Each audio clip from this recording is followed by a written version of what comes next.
President Trump endorsing Andrew Cuomo in the New York City mayor's race, just posting on social media this. He says, whether you personally like Andrew Cuomo or not, you really have no choice. You must vote for him and hope he does a fantastic job. He is capable of it. Mamdani is not. Well, out front now, Zohran Mamdani, the candidate for New York City mayor. And so President Trump making it very clear here, there's no beating around the bush here. You really have no choice. You must vote for him, Andrew Cuomo. What do you say to that? Look, this is something that we've been speaking about for months. We've known since the primary that Andrew Cuomo is funded by the same billionaires that gave us Donald Trump's second term. He denied that then. He had a phone call with President Trump trying to coordinate to stop our campaign. He then denied that. And even just until these final days, he denied that he was Donald Trump's preferred candidate. But now it's written out for the entire world to see. This is the man that Donald Trump wants to be the next mayor of New York City. And not because he'll be good for New Yorkers, but because he'll be good for Donald Trump. And New Yorkers are exhausted of this agenda in Washington. They don't want to see a mimic of it come here to City Hall. Do you think it will help Cuomo at all in the polls? I guess specifically if you assume that Trump's trying to talk to that 15% of people who say they're going to vote for Curtis Sliwa. You know, we continue to be confident about what tomorrow will look like for us, but I do think New Yorkers must understand that Andrew Cuomo waited until the final day before the election to have this be revealed. He wanted to be able to make the message to Democrats that he was in fact the governor that he said he was, and then right at the last moment, the last opportunity to fully embrace the MAGA movement that we have long said he is tied to. So Trump also posted, so he endorses Cuomo, okay? Then he also talked about you, referring to you as a communist. I believe last time we talked, I don't know how many times I had of him calling you a communist. That's not new. But he said, if communist candidate Zohran Mamdani wins the election for mayor of New York City, it is unlikely that I will be contributing federal funds other than the very minimum as required to my beloved first home because of the fact that as a communist, this once great city has zero chance of success or even survival. Okay, what do you think that means? Other than very minimum as required, could be an important clause, I suppose, in that sentence. But if he says unlikely he's going to contribute federal funds, I mean, what happens then? What will you do if that's how he goes? Well, I think you can clearly see that Donald Trump is threatened by our campaign. He's threatened by it because, like his, we've diagnosed the crisis in working class New Yorkers' lives, the cost of living. But unlike him, we're actually going to deliver on that.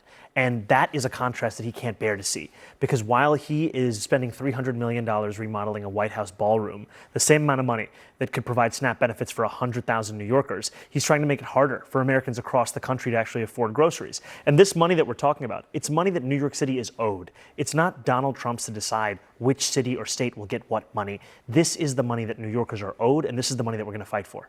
Okay, so Trump is not the only one talking about you tonight. Elon Musk is actually talking about you. What a pair. And obviously Musk had supported him, was crucial to his election victory. They had their falling out, but they're back together again. Elon posts about you. Remember to vote tomorrow in New York. Bear in mind that a vote for Curtis, referring to Curtis Sliwa, whom I just mentioned, is really a vote for Mamdani, or whatever his name is. Vote Cuomo.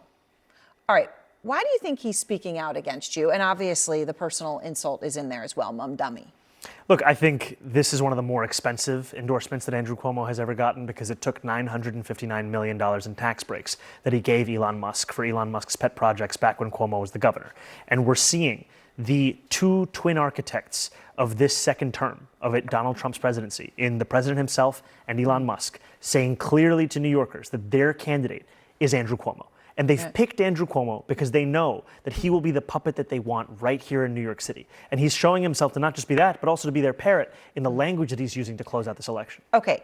You talk about billionaires, and there have been some really wealthy individuals who have come out and put money in PACs against you in recent days, right? Former Mayor Michael Bloomberg among them. There are plenty of other business leaders who, in private, are afraid. They have concern. There are very few who actually will talk about it publicly, but one of them is Jamie Dimon from JP Morgan, and I'm thinking about this in light of Trump calling you a communist. Jamie Dimon did not call you a communist. He was more intellectual about it. He said, what does he really think? You know, he was part of that socialist democratic thing, which literally is more Marxist than socialist. And I read it, but I don't know what he believes in that. All right, so I guess he's basically saying he's not really sure where you stand on things. But what do you say to that concern? Is Marxist something you're comfortable with? No, I'm a democratic socialist, and I've said it time and again. When was that quote from Jamie Dimon? From Jamie Dimon? It was from Fortune last week, Okay. a Fortune conference last week. Because what he's also come out and said in public is that in our success, this is something that business leaders would also hope for the success of the city. And I put that forward to say that despite where New Yorkers may stand on my candidacy, whatever qualms they may have, they know that I'm actually being honest with them about my ideas, about who I'm looking to fight for. And that's sadly unique in this race. Because what you have is someone in Andrew Cuomo who spent the entirety of a primary campaign on the premise that he was the best suited to take on Donald Trump. And here we are with the chyron that Donald Trump is endorsing Andrew Cuomo. So let me ask you, because that was October 17th, so it was actually a week and a half ago. But I want to ask you, because you asked me when he said that.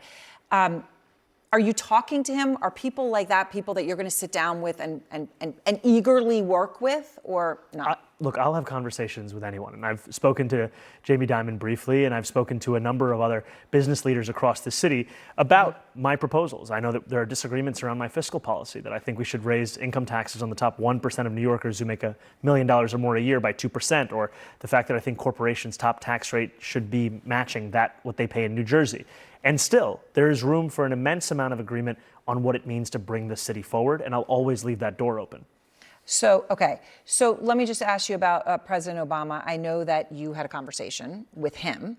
What was that conversation about? Your most recent one? I appreciated the conversation with President Obama, and we spoke about both the New York Post headline is that he's not endorsing you. Yeah, well, the New York Post has a lot of fun with their headlines, to put it lightly. It was a conversation where we were speaking about the importance of hope in politics, the delivery of that kind of an agenda, and I also shared with him that the remarks that I had shared outside of a mosque in the Bronx not too long ago was inspired in part by his remarks on race of a more perfect union many years ago. And I think there is often a tendency in our politics to think solely in a 24-hour news cycle, and the need to sometimes step back and speak to the soul of a city and not just the cycle of that city. Do you think that he, and he's never endorsed a mayoral candidate, so that's why I'm making the point, of course, he wasn't going to endorse, but do you feel that he has your back? That because there are plenty in the Democratic Party who are scared of you too, and they don't know whether you're going to succeed, if they're going to sit back and watch. Do you think he's someone who's going to be in there, in it with you? Well, I appreciated the president offering to be a sounding board, and that's exactly what we see as what the future of these next few weeks and months look like. It looks like speaking to those who've been in these very kinds of positions and putting together a team that reflects the best and the brightest that this city and this country has to offer, and then delivering on this agenda. And that's what actually terrifies Donald Trump and Elon Musk and even Andrew Cuomo the most.